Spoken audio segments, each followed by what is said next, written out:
সূরাতুল ইখলাস। ইখলাস শব্দের অর্থ হচ্ছে সিনসিয়ারিটি, আন্তরিকতা বা একনিষ্ঠতা। যেহেতু এই সূরায় একনিষ্ঠতার সাথে আল্লাহর তাওহীদের ঘোষণা দেওয়া হয়, এজন্য এই সূরার নাম হচ্ছে সূরাতুল ইখলাস। আবার এই সূরাকে সূরাতুত তাওহীদও বলে, যেহেতু আল্লাহর একত্ববাদের ঘোষণা এই সূরায় দেওয়া হচ্ছে, ওয়াননেস অফ গড। আবার এই সূরার একটা নাম হচ্ছে সূরাতুল মারিফা, যেহেতু এই সূরা মারিফা মানে জানা বা চেনা, যেহেতু এই সূরা পড়ার মধ্য দিয়ে আল্লাহর পরিচয় জানা যায়, আল্লাহকে চেনা যায়, এজন্য সূরার নাম সূরাতুল মারিফা। সূরাতুল ইখলাস সবার মুখস্থ আছে না? মুসলিম তো অবশ্যই, অনেক অমুসলিমেরও মুখস্থ, অনেক হিন্দুরও সূরা ইখলাস মুখস্থ আছে জানেন। অনেক হিন্দু ভাইরা একই পাড়ায় একই সাথে সমাজে থাকার কারণে তারা সূরা ফাতিহা, ইখলাস এরকম দু চারটা দোয়া কালাম সূরা এদেরও মুখস্থ থাকে। সূরাতুল ইখলাস এমন একটা সূরা যেটা অনেক অমুসলিম ভাইদেরও মুখস্থ থাকে। খুব ছোট্ট সূরা, স্রষ্টার পরিচয় যে এত সহজ ভাষায় মাত্র 4টি বাক্যে দিয়ে দেয়া যায় তার জলজন্ত প্রমাণ হচ্ছে এই সূরাতুল ইখলাস। মাত্র 4টি আয়াত। কয়টি? মাত্র ছোট্ট ছোট্ট 4টা আয়াতে নিজের পরিচয় তুলে ধরেছেন। তো কিভাবে আল্লাহ তাআলা নিজের পরিচয় আমাদের সামনে পেশ করলেন, আমরা সেটাই আজকে শুনবার চেষ্টা করবো ইনশাআল্লাহ। সূরাতুল ইখলাস আপনারা কি জানেন এটা কোরআনের কততম পারায় অবস্থিত? 30তম পারায়। এবং এই সূরাটি মাক্কি সূরা। কি সূরা? কোরআনের সর্বশেষ পারায় অবস্থিত 30তম পারায়। আয়াত সংখ্যা তো আমরা শুরুতেই বললাম, কয়টি? 4টি। এই সূরাটি কোরআনের যে সূরার ধারাক্রম, সে ধারাক্রম অনুসারে 112 নম্বর সূরা। কত নম্বর? 112 নম্বর সূরা। এই সূরাটা মক্কাতুল মুকাররমাতে নাজিল হওয়ার কিছু প্রেক্ষাপট আছে। প্রেক্ষাপটগুলো হচ্ছে, আরবরা বংশকে খুব গুরুত্ব দেয়, বংশ প্রিজার্ভ করা, লিনিয়েজকে প্রিজার্ভ করা। এবং তারা মানুষকে দেখে, শুধু মানুষ তো না, মানুষের পায়ের ছাপ দেখে বলে দিতে পারতো তার বাবাকে, তার বাবাকে, পরদাদাকে, 14 পুরুষের নাম বলে দিতে পারতো। শুধু মানুষই না, তারা উটের পায়ের ছাপ দেখে, উটের পায়ের, মরুভূমির বালুতে উটের পায়ের ছাপ দেখে ওই উট কোন বংশের, ওই বংশের ওর নাম কি, ওর বাবার নাম কি, ওর দাদার নাম কি, 14 পুরুষ এরকম ছিল। এবং তারা দুজন মানুষকে যদি ঢেকে রাখা হয় সারা শরীর, শুধু পায়ের একেবারে শেষের দিকের ছোট আঙ্গুল দেখে, এটাকে ইলমুল কিয়াফা বলে, ওই ছোট আঙ্গুলের শেপ দেখে ওরা বলে দিতে পারতো সে কোন বংশের, তার বাবার নাম কি, দাদার নাম কি, 14 পুরুষ। তারা এই লিনিয়েজকে প্রিজার্ভ করতো আর কি এইভাবে। এবং এই বংশ পরিক্রমা মুখস্থ করা, জানা, জিজ্ঞেস করা, এটাকে গুরুত্ব দিত। তো তারা আল্লাহকেও আমাদের মতো এরকম একজন সত্তা ভেবে আল্লাহ হাবিব সাল্লাল্লাহু আলাইহি ওয়াসাল্লামকে জিজ্ঞেস করতেছে যে, ইদান খালাকাল্লাহু কুল্লা শাই ফামান খালাকাল্লাহ। মুহাম্মদ, তুমি তো বলো যে আল্লাহ নাকি সব সৃষ্টি করেছে, তো আল্লাহকে কে সৃষ্টি করেছে? অথবা বলো যে আল্লাহর বাবাকে, আল্লাহর দাদাকে, আল্লাহর পরদাদাকে, আল্লাহর বংশটা বলো। তো তখন তাদের এই প্রশ্নের জবাবে আল্লাহ তাআলা সূরাতুল ইখলাস নাজিল করেন যে, কুল হু আল্লাহু আহাদ, হে নবী আপনি বলুন আল্লাহ হচ্ছেন এক, অদ্বিতীয়, ইউনিক, অ্যাবসলিউট। আল্লাহুস সামাদ, তিনি হচ্ছেন সামাদ, তিনি কারোর প্রতি নির্ভরশীল নন, অমুখাপেক্ষী। লাম ইয়ালিদ ওয়া লাম ইউলাদ, তিনি কাউকে জন্ম দেনও নাই, আবার তিনি কারো কাছ থেকে জন্ম নেনও নাই। ওয়া লাম ইয়াকুল লাহু কুফুয়ান আহাদ, তার সমকক্ষ, তার মতো, তার সিমিলার মহাবিশ্বে দ্বিতীয় কেউ নাই।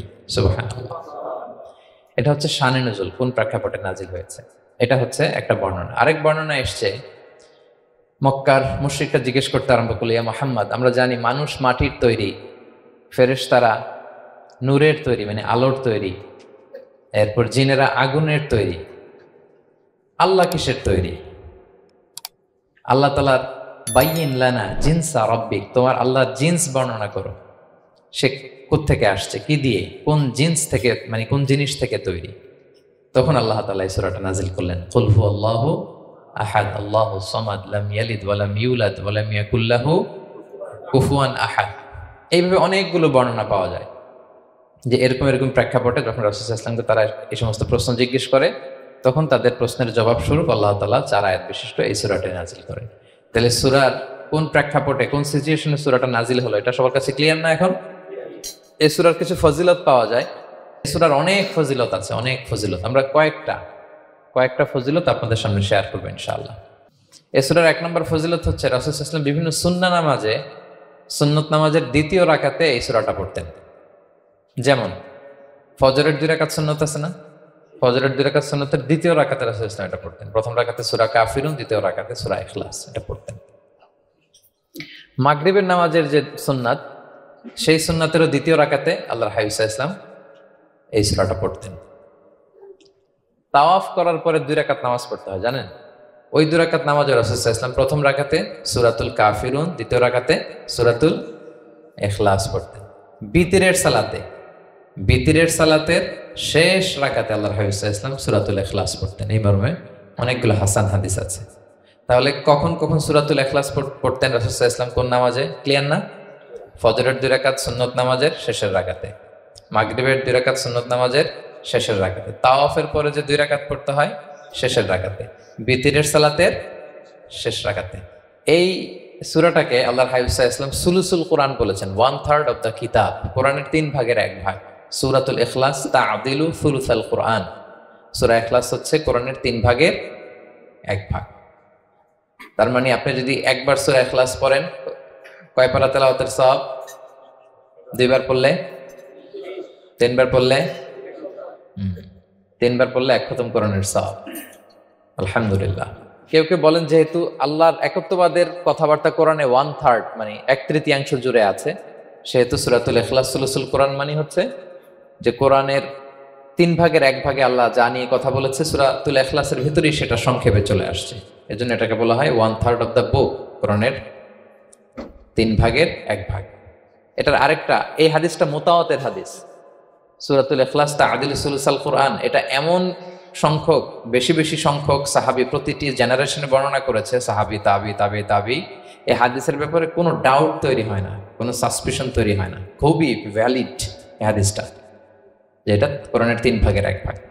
আচ্ছা, আল্লাহর হাবিব সাল্লাল্লাহু আলাইহি ওয়াসাল্লাম আরেকটা হাদিসে এসেছে, এক সাহাবীকে কোবা পল্লীতে ইমাম করে পাঠিয়েছেন। মদিনা মসজিদে নববীর পাশে একটা মসজিদ আছে, মসজিদে কোবা, সেই মসজিদের ইমাম করে এক সাহাবীকে পাঠিয়েছেন। ওই সাহাবীর একটা অভ্যেস ছিল, উনি প্রত্যেক রাকাতে সূরা ফাতিহার পরেই আগে সূরা ইখলাস পড়তেন। ধরেন প্রথম রাকাতে সূরা ফাতিহার পরে ইখলাস, এরপর একটা সূরা পড়তেন। দ্বিতীয় রাকাতে সূরা ফাতিহার পরে আবার সূরা ইখলাস, এরপর একটা সূরা পড়তেন। ধরেন যে জুমার নামাজ 2 রাকাত, উনি ফাতিহার পরে প্রথমে কোন সূরাটা পড়ে নিতেন, এরপরে অন্য যে কোনো একটা সূরা। দ্বিতীয় রাকাতে সূরা ফাতিহার পরে কোন সূরাটা প্রথমে পড়ে নিতেন? ইখলাসের। এইটাই ওনার স্বভাব। প্রত্যেক নামাজে যদি কোনো ইমাম সাহেব শুধু সূরা ইখলাস পড়ে, একটু খারাপ লাগবে না আমাদের? ওনার মুসল্লিদেরও তাই লেগেছে। ওনারা জিজ্ঞেস করলেন, তুমি এটা কেন করো? এরকম না করে স্বাভাবিকভাবে পড়ো। তো উনি বললেন, না, আমি এইভাবেই পড়বো, আমি যেভাবে পড়তেছি এইভাবেই পড়বো, পড়লে পড়ো, না হলে তোমাদের হিসাব তোমাদের। তো তারা যে রাসূল সাল্লাল্লাহু আলাইহি ওয়াসাল্লামের কাছে বিচার দিল যে, ইয়া রাসূলুল্লাহ, দেখেন একজন ইমাম আপনি আমাদের জন্য নির্ধারণ করেছেন, উনি প্রত্যেক রাকাতে সূরা ইখলাস পড়ে, ইন এভরি সিঙ্গেল রাকা সূরা ইখলাস পড়ে। তো রাসূল সাল্লাল্লাহু আলাইহি ওয়াসাল্লাম তাকে ডাকলেন, ডেকে বললেন, ঘটনা কি? তুমি নাকি এরকম করো, প্রত্যেক রাকাতে ফাতিহার পরে আগে ইখলাস দিয়ে শুরু করো, কেন করো? সে বলতেছে, ইয়া রাসূলুল্লাহ, হ্যাঁ আমি আসলে এমনটা করে, কারণ আমি এই সূরাটাকে বড্ড ভালোবাসি। কারণ ফিহি সিফাতুর রহমান, এই সূরার ভেতরে আল্লাহর পরিচয় মেলে, আল্লাহর পরিচয় পাওয়া যায়, যেন সূরাটাকে আমি বড্ড ভালোবাসি। রাসূল সাল্লাল্লাহু আলাইহি ওয়াসাল্লাম বললেন, ঠিক আছে, তোমার অভ্যাসের পরিবর্তন করার দরকার নেই। হুব্বুকা ইয়াহা ইউদখিলুকাল জান্নাহ, এই সূরার প্রতি তোমার এই ভালোবাসাই তোমাকে জান্নাতে প্রবেশ করাবে। আরেক বর্ণনায় এসেছে, তুমি যেমনি আল্লাহর পরিচয় থাকার কারণে সূরাটাকে ভালোবাসো, আল্লাহ জানিয়েছেন যেন তোমাকে জানাই আল্লাহও তোমাকে ভালোবাসে। ফিহি সিফাতুর রহমান, এই সূরার ভেতরে রহমানের পরিচয় পাওয়া যায়, আল্লাহ সুবহানাহু ওয়া তাআলার পরিচয় পাওয়া যায়। তো এই জন্য উনি প্রত্যেক রাকাতে সূরা ইখলাস পড়তেন। আরেকটা হাসান পর্যায়ের হাদিসে পাওয়া যায়, 9ম হিজরিতে আল্লাহর হাবিব সাল্লাল্লাহু আলাইহি ওয়াসাল্লাম তাবুক যুদ্ধে অংশগ্রহণ করেছিলেন। আপনারা তাবুক যুদ্ধের নাম শুনেছেন? হ্যাঁ, নিশ্চয়ই শুনেছেন, যারা ইসলামের ইতিহাস, রাসূল সাল্লাল্লাহু আলাইহি ওয়াসাল্লামের বায়োগ্রাফি নিয়ে পড়াশোনা করেছেন। তাবুক হচ্ছে অনেক দূরে, মদিনা থেকে, খুব কষ্টের সফর ছিল। তখন খেজুর পেকে সবার ঘরে পাকা খেজুর উঠাতে হবে, আবার প্রচন্ড গরম, আবার সফরের দূরত্ব অনেক বেশি। এই সফরে মূলত কোনো যুদ্ধ সংগঠিত হয়। তাবুক যুদ্ধে কোনো যুদ্ধ হয় নাই, কয়েক সপ্তাহ লাগছে যেতে, কয়েক সপ্তাহ ফিরতে, এতটুকুই। জাস্ট কে পাক্কা ইমানদার আর কারা মুনাফিক, হিপোক্রিট, এটাকে ক্লিয়ার করার জন্য আল্লাহ তাআলা এই যুদ্ধের আহ্বান জানিয়েছেন যে যাও, অ্যাটাক করো, তাবুকে যাও। বিশাল বাহিনী, প্রায় বিশাল একটা বাহিনী যে তাবুকে চলে গেল। রাসূল সাল্লাল্লাহু আলাইহি ওয়াসাল্লাম যখন তাবুক যুদ্ধে ছিলেন, এই অভিযানে ছিলেন, তখন মদিনায় এক সাহাবী ইন্তেকাল করেন, নাম হচ্ছে মুআবিয়া ইবনে মুআবিয়া আল মুজহানি।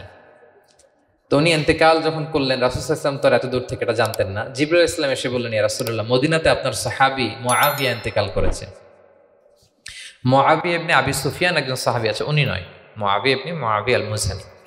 তখন বলেন, ইয়া রাসূলুল্লাহ, আপনি এই 30,000 সাহাবী নিয়ে এখানেই মরুভূমির মধ্যেই তার গায়েবানা জানাজা পড়েন, আমরাও আছি আপনার সাথে, আমরাও শরীক হব। রাসূল সাল্লাল্লাহু আলাইহি ওয়াসাল্লাম এত দূরে তাবুক থেকেই মুআবিয়া ইবনে মুআবিয়া আল মুজহানি রাদিয়াল্লাহু তাআলা আনহু গায়েবানা জানাজায় শরীক হলেন। এই গায়েবানা জানাজায় সাহাবাদের সাথে ফেরেশতারাও শরীক হয়েছিলেন, 2 কাতারে, পেছনে 2 কাতার, প্রতি কাতারে 70,000 ফেরেশতা। জানাজা শেষে, দোয়া শেষে আল্লাহর হাবিব সাল্লাল্লাহু আলাইহি ওয়াসাল্লাম বললেন যে, জিবরিল, ঘটনা কি? মুআবিয়ার এত স্ট্যাটাস, এত মর্যাদা, কি কারণে তুমি 2 কাতারে 70,000 হলে 1,40,000 বিশাল ফেরেশতাদের বহন নিয়ে তুমি জানাজায় জয়েন করলে, কারণ কি? কি তার মর্তবা? জিবরাইল আলাইহিস সালাম বললেন, ইয়া রাসূলুল্লাহ, আপনার সাহাবী মুআবিয়ার বৈশিষ্ট্য ছিল তিনি কাইমান আও কাঈদান, দাঁড়িয়ে অথবা বসে, মাশিয়ান আও রাকিবান, আরোহণ অবস্থায় অথবা চলন্ত অবস্থায়, উঠতে বসতে চলতে ফিরতে সবসময় সে পড়তে থাকতো কুল হুয়াল্লাহু আহাদ আল্লাহুস সামাদ লাম ইয়ালিদ ওয়া লাম ইউলাদ ওয়া লাম ইয়াকুল লাহু কুফুয়ান আহাদ। এই সূরাটা ছিল তার ডেইলি ওজিফা, সবসময় উঠতে বসতে চলতে ফিরতে কোন সূরা পড়তো? সূরা ইখলাস পড়তো। এজন্য আল্লাহ তাআলার আদেশে আমরা 1,40,000 ফেরেশতা নিয়ে তার জানাজায় শরীক হয়েছে। সুবহানাল্লাহি ওয়া বিহামদিহি। তাহলে বুঝতে পারতেছেন এই সূরার মর্তবা কতটা পছন্দনীয় সূরা আল্লাহর কাছে। যদিও ছোট, আয়াত কয়টা? কিন্তু আল্লাহর কাছে এটার ফজিলত অনেক বেশি। প্রিয় ভাইরা, শুধু এখানেই শেষ নয়, আল্লাহর হাবিব সাল্লাল্লাহু আলাইহি ওয়াসাল্লাম সকালে, সন্ধ্যায়, ফজরের পরে, মাগরিবের পরে এবং বিছানায় ঘুমোতে যাওয়ার আগে তিনি সূরাতুল ইখলাস, সূরা ফালাক, সূরা নাস পড়ে হাতের মধ্যে ফু দিতেন, 2 হাত একসাথে মিলিয়ে এরকম ফু দিয়ে মাথা থেকে বডিতে যতটুকু সম্ভব তিনি মাসে করতেন। 3টা সূরাই শুরু হয়েছে কুল দিয়ে, এজন্য 3 সূরাকে একসাথে বলে কুল আস-সালাসা, মানে 3 কুল। এই 3 কুল তিনি ফজরের পর, মাগরিবের পর আর বিছানায় ঘুমোতে যাওয়ার আগে পরে হাতে ফু দিয়ে সারা গায়ে মেসেজ করতেন। আপনারা করেন? হ্যাঁ, এই অভ্যাসটা, ওজিফাটা আছে তো আপনাদের, না? করবেন এটা।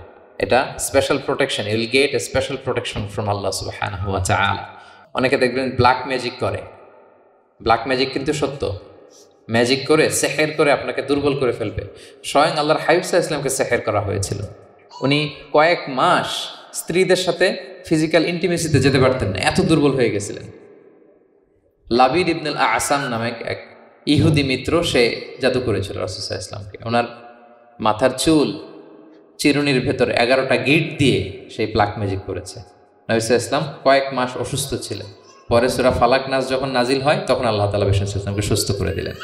সাহাবীদেরকে নিয়ে এক কুয়ার নিচ থেকে, চিরুনি থেকে এই গিটগুলো খুলে খুলে রাসূল সাল্লাল্লাহু আলাইহি ওয়াসাল্লাম 11টা আয়াত তেলাওয়াত করলেন। রাসূল সাল্লাল্লাহু আলাইহি ওয়াসাল্লামকে সুস্থ করে দিল কে? আল্লাহ সুবহানাহু ওয়া তাআলা শিফা নসিব করলেন। তার মানে ব্ল্যাক ম্যাজিক সত্য, সিহির করে মানুষ। আপনার সফলতা, আপনার সাকসেস, এটা সবার ভাল লাগবে না, মনে রাখবেন। সবাই এটা পছন্দ করে না। আল আইনু হক, নজর কিন্তু সত্য, নজর সত্য, নজরের প্রভাব আছে, চোখের প্রভাব আছে। এজন্য কারো ভালো কিছু দেখলে মাশা আল্লাহ বলবেন, আল্লাহর দিকে ফিরিয়ে দিবেন ওটার কল্যাণ। কি বলবেন? একটা সুন্দর ফুটফুটে বাচ্চা দেখলে মাশা আল্লাহ। কারো সফলতা দেখলে, কারো ফার্মে গেলেন, বাগানে যেয়ে দেখলেন ফল মূল ভর্তি, কি বলবেন? মাশা আল্লাহ, বিসমিল্লাহ মাশা আল্লাহ বললে এটাতে আর ক্ষতি হয় না। অনেকে বলে যে বাবা মা মাশাআল্লাহ বলা লাগে না, বাবা মা আর নাকি মামা, এই 3 জন নাকি মাশাআল্লাহ না বললে কিছু, এটা ভুল কথা। বাবা মারা বলতে হয়। বাবাও তার ছেলের কোনো সাকসেস, ভালো কিছু দেখলে কি বলবে? মাশা আল্লাহ, তাবারাকাল্লাহ, অথবা বিসমিল্লাহ মাশা আল্লাহ, এটা আপনারা বলবেন।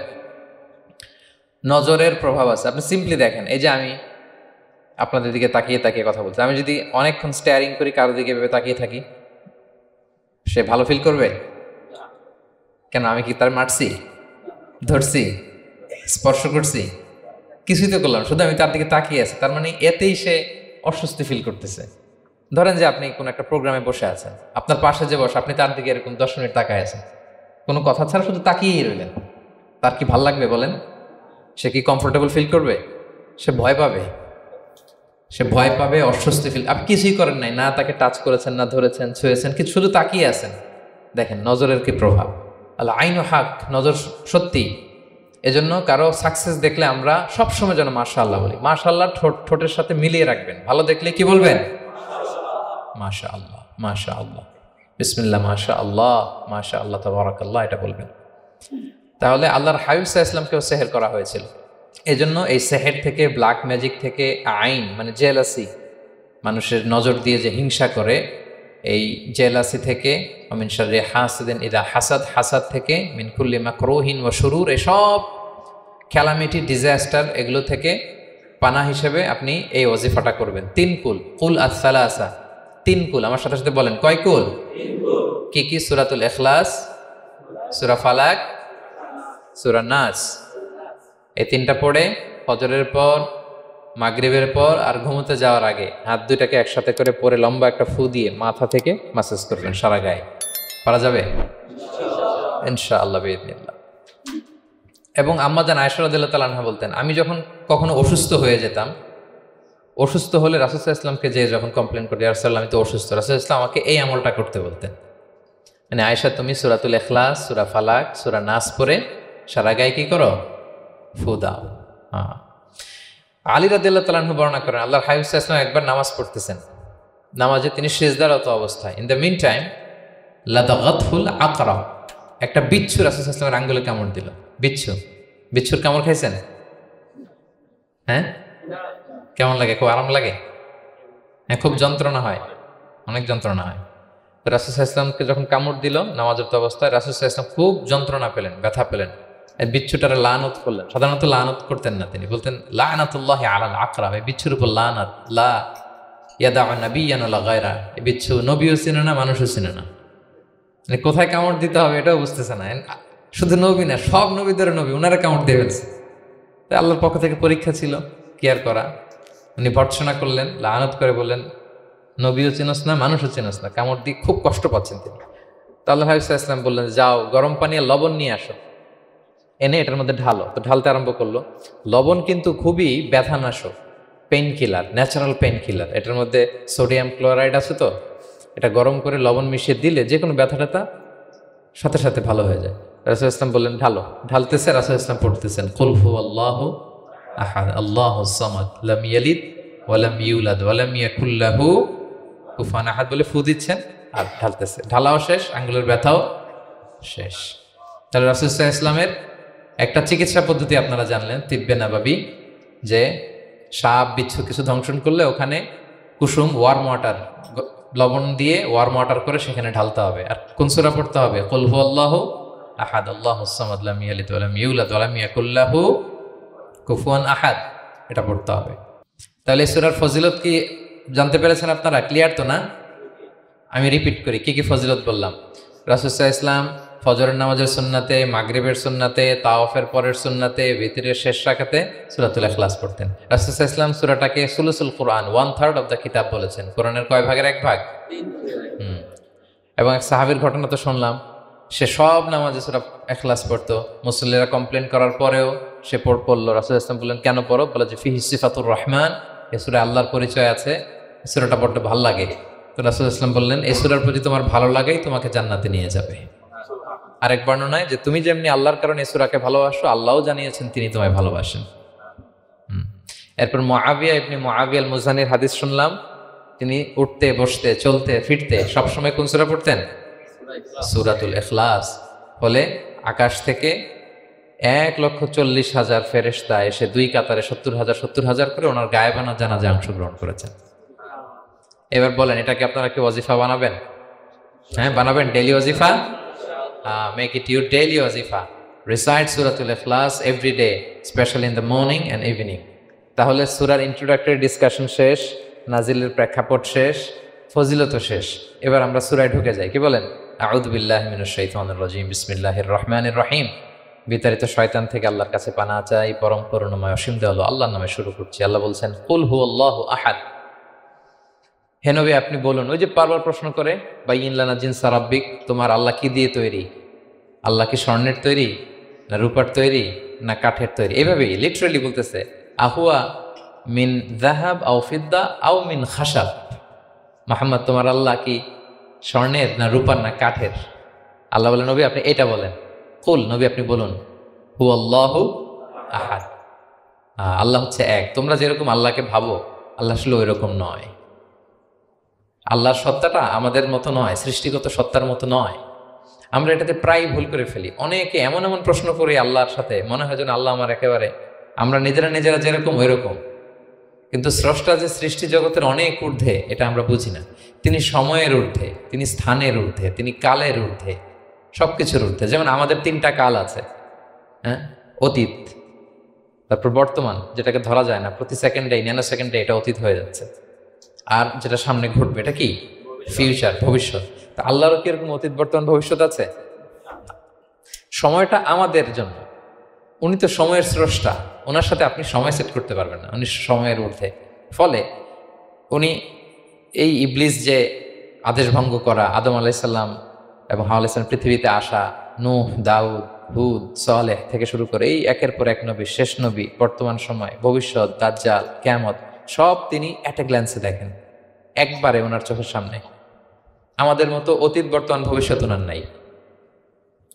আমরা যেমনি ভাব প্রকাশের জন্য ভাষা লাগে, এই যে আমি বাংলায় কথা বলতেছি আপনারা বুঝতেছেন, হ্যাঁ, মালাইরা যারা মালাইতে কথা বলে, ইংলিশরা ইংরেজিতে কথা, চাইনিজে কথা বলে, ভাষা, উনি ভাষার স্রষ্টা, ফলে ওনার ভাষাও লাগে না।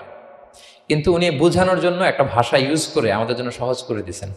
একটা ভাষায় না বললে তো আমরা বুঝবো না, ফলে উনি আরবি ভাষায় কোরআনটাকে নাজিল করেছেন যাতে আমরা বুঝি। কিন্তু উনি ভাষার মুখাপেক্ষী না, ওনাকে সময়, কাল, ভাষা কোনো কিছু দিয়ে বাধা যায় না, উনি সবকিছুর ঊর্ধ্বে, সবকিছুর ঊর্ধ্বে।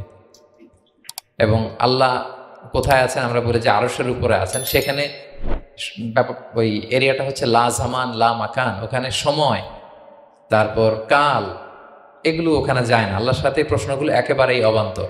ফলে আমরা যে প্রশ্নগুলো হুট করে না বোঝার কারণে করে ফেলি, যেহেতু আমাদের খুব সীমিত জ্ঞান, ফলে আমরা সৃষ্টির সাথে স্রষ্টাকে গুলিয়ে ফেলি। কিন্তু উনি কিন্তু আমাদের মতো নন। এজন্য আল্লাহ বলেন যে আমাকে জিজ্ঞেস করে যে আমি লোহার তৈরি না স্বর্ণের তৈরি না রূপার তৈরি নাকি পাথরের তৈরি বা কাঠের তৈরি, তুমি বলো, কুল হুয়াল্লাহু আহাদ, হে নবী আপনি বলুন আমি হচ্ছি এক, একক, অদ্বিতীয়। আরবিতে এক এক বলতে আরবিতে ওয়াহেদ শব্দ ব্যবহার করে, আহাদ ব্যবহার করা হয় না। ব্যক্তির গুণ হিসেবে কখনো আহাদ ব্যবহার করা হয় না। এটা কেবলমাত্র শুধুমাত্র একমাত্র আল্লাহ তাআলার জন্য ব্যবহার করা হয়, তিনি আহাদ। আহাদ কারণ ওয়াহেদ শব্দের ওয়াহেদাতুন হয়, মানে পুরুষবাচক হয়, স্ত্রীবাচক হয়, কিন্তু আহাদের আর কিছু হয় না, আহাদ আহাদি। আল্লাহ শব্দটাই এরকম, আল্লাহ শব্দটাই এরকম। যেমন ঈশ্বরের ঈশ্বরী হয়, ভগবানের ভগবতী হয়, গডের গডেস হয়। আল্লাহর এরকম স্ত্রীবাচক কিছু আছে? কিছু নাই। আল্লাহ বলেন ইন্নানি আনাল্লাহু লা ইলাহা ইল্লা আনা ফা'বুদনি ওয়া আকিমিস সালাতা লিযিকরি, নিশ্চয় আমি আল্লাহ। মুসা আলাইহিস সালামকে প্রথম যে প্রত্যাদেশ রেভেলেশন দিয়েছিলেন মুকাদ্দাসে তুয়ার পাশে, তুর পাহাড়ের পাদদেশে, ওখানে প্রথম মুসা আলাইহিস সালাম আল্লাহর সাউন্ড তখন তিনি শুনেছিলেন। এবং আল্লাহর সাউন্ডটাও আমাদের সাউন্ডের মতো নয়। যেমন আমি এদিক থেকে কথা বললে আপনি এই পাশ থেকে শুনবেন, এদিক থেকে কথা বললে, এদিক থেকে আমাকে ডাক দিলে এদিকে, তার মানে আমি দিকের সাথে সম্পৃক্ত। আল্লাহর এটা এরকম না। মুসা আলাইহিস সালাম তিনি যখন আল্লাহর কথা শুনলেন, তিনি বললেন যে একটা সাউন্ড শুনলাম, এটা 4 দিক থেকে শোনা যায়, 4 দিক থেকে শোনা যায়। এবং তিনি ওনার প্রেগনেন্ট স্ত্রীকে নিয়ে মাদিয়ান ক্রস করে ইজিপ্টের বর্ডারে ঢুকবেন। ইন দ্য মিন টাইম আল্লাহ তাআলা ওই সময়টাকে চুজ করেছেন যে তাকে এখন নবী বানাবো, তাকে রেভেলেশন দিব। তো তিনি দেখলেন যে ইন্নী আনাস্তু নারান, আমি ওই যে লাআল্লি আতিকুম মিনহা বিকাবাসিন আও আজিদু আলান নারি হুদা, স্ত্রীকে, দাসীকে বললেন যে একটু বসো, প্রচন্ড ঠান্ডা, ওই যে আগুন দেখা যায়, মনে হয় কেউ আগুন পোহাচ্ছে, আমি একটু আগুন নিয়ে আসি মশাল দিয়ে, তোমাদের আরাম লাগবে, একটু ওয়ার্ম আপ হবে। তো আগুনের কাছে যেয়ে দেখে সামনে যত যায় আগুন তত পেছায়। এবং আগুনটা সাধারণ আগুন না, একটা গাছ থেকে আগুন বেরোচ্ছে, কিন্তু ওই গাছের পাতা জ্বলে না, ডাল জ্বলে না, কিছুই হয় না। আসলে এটা আগুন না, এটা আল্লাহর নূর। আল্লাহর নূর সেখানে ফোকাস দেওয়া হয়েছে। আল্লাহর নূরও আমাদের নূরের মতো না। নূর মানে লাইট, নূর মানে কি? লাইট। সো এই যে আমরা যে লাইট দেখি, এই লাইটের মতো না। কারণ আল্লাহর এই নূরের কাবার দেয়া হচ্ছে আবার নূরের পর্দা দিয়ে। পর্দা দেয়া হয় সাধারণত আলোকে আটকানোর জন্য, কিন্তু আল্লাহর যে পর্দা, হিজাবের কথা বলা হয়েছে, ওই পর্দাটাও আলোর পর্দা। আমাদের সাথে মিলালে হবে? আমরা ঘরে পর্দা টাঙাই কি থামাতে বলেন তো? আলো থামাতে। আর আল্লাহর যে হিজাব পর্দাগুলো কিসের? আলোর, নূরের। সো কশ্চিনকালেও আপনি সৃষ্টির সাথে স্রষ্টাকে মিলাবেন না। আমরা ভুল করে অনেক সময় এরকম অবান্তর প্রশ্নগুলো করি। তো আল্লাহ তখন মুসা আলাইহিস সালামকে প্রত্যাদেশ করলেন যে ইন্নানি আনাল্লাহ লা ইলাহা ইল্লা আনা ফা'বুদনি, আমি আল্লাহ, আমি কি আল্লাহ। এই আল্লাহ নামটা আল্লাহ নিজেই রেখেছেন। আমাদের নাম রাখে আমাদের বাবা দাদা, আল্লাহর তো বাবা দাদা কেউ নাই। আল্লাহর নাম কে রেখেছে? আল্লাহ নিজেই রেখেছেন। ফা'বুদনি, আমার ইবাদত করো, ওয়া আকিমিস সালাতা লিযিকরি। তাহলে এখানে প্রথম আয়াতেই শিরকের উপর কুঠারাঘাত করা হয়েছে, শিরকি আকীদাকে লন্ডভন্ড করে দেওয়া হয়েছে এবং বোঝানো হয়েছে আল্লাহ হচ্ছেন এক, অদ্বিতীয়, একক। কারণ আমরা যত ইবাদত করি এর মধ্যে যদি শিরকের স্পর্শ থাকে আমাদের ইবাদত ভ্যানিশ হয়ে যাবে, এটার কোনো দাম নাই। লা ইন আশরাকতা লা ইয়াহবাতান্না আমালুক ওয়া লা তাকুনান্না মিনাল খাসিরিন। আল্লাহ বলেন যদি শিরক করো তাহলে তোমার সব আমল বাতিল হয়ে যাবে, তোমার রোজা, নামাজ, হজ, যাকাত, জিকির কিছু থাকবে না। এজন্য শিরক যাতে কখনো আমাদের না হয়, শিরকের সাথে যেন আমাদের সম্পর্ক না থাকে। ইন্নাল্লাহা লা ইয়াগফিরু আন ইউশরাকা বিহি ওয়া ইয়াগফিরু মা দুনা যালিকা লিমান ইয়াশা। আল্লাহ সব মাফ করেন কিন্তু শিরকের গুনাহ মাফ করেন না। কি মাফ করে না? হ্যাঁ, এজন্য শিরকের সাথে আমাদের কোনো সম্পর্ক নাই। দেখেন আমরা যখন নামাজে দাঁড়াই আমরা তাকবীরে তাহরিমে বাঁধার পরে কি পড়ি? ওয়াজ্জাহতু ওয়াজহিয়া লিল্লাযী ফাতারাস সামাওয়াতি ওয়াল আরদা হানিফা ওয়া মা আনা মিনাল মুশরিকিন। দেখেন নামাজে দাঁড়ালে আগে ক্লিয়ার করে নিতে হয় যে আল্লাহ ওয়া মা আনা মিনাল। এই যে লক্ষ লক্ষ হাজী সাহেবরা যায় ইজহার রেদা পরে, ওখানে কি পড়ে? লাব্বাইক আল্লাহুম্মা লাব্বাইক লাব্বাইক লা। আগে হিসাব ক্লিয়ার যে আল্লাহ শিরকের সাথে ছিটেফোঁটা সম্পর্ক আমাদের নাই। হ্যাঁ, আমরা একনিষ্ঠভাবে তোমার ইবাদত করি। তাহলে সূরাতুল ইখলাস বেসিক্যালি তাওহীদের একনিষ্ঠ ঘোষণার নাম, যেটার প্রথম আয়াতে আল্লাহ তাআলা নবীকে বললেন যে হে নবী আপনি আমার পরিচয় দিয়ে দেন, আপনি বলুন কুল হুয়াল্লাহু আহাদ, আমি এক, একক, অদ্বিতীয়। কুল হুয়াল্লাহ, নবী আপনি বলুন তিনি হচ্ছেন আল্লাহ এবং তিনি হচ্ছেন আহাদ। আল্লাহ নামটার অনেকভাবে কোরআনে পরিচয় দিয়েছেন। আল্লাহ আলিফ লাম, লাম আলিফ ছাড়া, লিল্লাহ দিয়ে, লাম ছাড়া, লাহু দিয়ে, আপনি যেভাবেই বলবেন সেভাবে আল্লাহর পরিচয় পাওয়া যায়। লিল্লাহি মা ফিস সামাওয়াতি ওয়া মা ফিল আরদ, কোরআনের অনেক আয়াতে এসেছে। লাম বাদ দিয়ে দিলে লাহুল মুলকু ওয়া লাহুল হামদু ওয়া আলা কুল্লি শাইইন কাদির। লাম বাদ দিয়ে দিলে হা দিয়ে আল্লাহর পরিচয় দিয়েছেন, হুয়া দিয়ে পরিচয় দিয়েছেন, হুয়াল্লাহুল্লাযী লা ইলাহা ইল্লাহু। তাহলে যেভাবে আপনি পরিচয় খুঁজতে যাবেন সেখানে আল্লাহর পরিচয় পাওয়া যাবে। আল্লাহ তাআলা বলছেন হুয়াল আউয়ালু ওয়াল আখিরু ওয়াল যাহিরু ওয়াল বাতিন ওয়া হুয়া বিকুল্লি শাইইন আলিম। তিনি প্রথম, তিনি শেষ, তিনি প্রকাশ্য, তিনি গোপন। তিনি প্রথম মানে কি? তিনি সূচনাহীন অতীত থেকে আছেন। দেখেন আমাদের সাথে মিলে না, আমাদের অতীতের একটা সূচনা থাকে। কি বলেন, আমার জন্মের একটা স্টার্টিং পয়েন্ট আছে না, যে এখান থেকে আমার অস্তিত্ব শুরু, এত সালে আমি, এত সালে আপনি। তার মানে আমাদের একটা স্টার্টিং আছে তো নাকি? আল্লাহ স্টার্টিং কবে থেকে বলেন? কবে থেকে? যে এই সময় থেকে উনি আল্লাহ বলেন। Nobody knows, কারণ হুয়াল আউয়াল, এই আউয়াল মানে এমন শুরু, সূচনাহীন শুরু, এমন শুরু যেটার কোনো কি নাই, সূচনা নাই। আবার সীমাহীন ভবিষ্যৎ পর্যন্ত তিনি থাকবেন। কতদিন তার রাজত্ব, ক্ষমতা, সভরেন্টি, পাওয়ার থাকবে? কতদিন বলেন? সীমাহীন, এটার কোনো শেষ নাই। হুয়াল আউয়াল ওয়াল আখির ওয়াল যাহির ওয়াল বাতিন। এবং সব কিছু ধ্বংস হবে তিনি ছাড়া। কুল্লু মান আলাইহা ফান ওয়া ইয়াবকা ওয়াজহু রাব্বিকা যুল জালালি ওয়াল ইকরাম। সব শেষ হবে, উনি অবিনশ্বর, শাশ্বত, চিরঞ্জীব। তাই বলে উনি আমাদের থেকে দূরে নন, খুব কাছে। আমরা ডাকলেই তিনি ডাকে সাড়া দেন। আমাদের সবকিছু তিনি দেখেন, অবজার্ভ করেন, মনিটর করেন। ওয়া নাহনু আকরাবু ইলাইহি মিন হাবলিল ওয়ারিদ।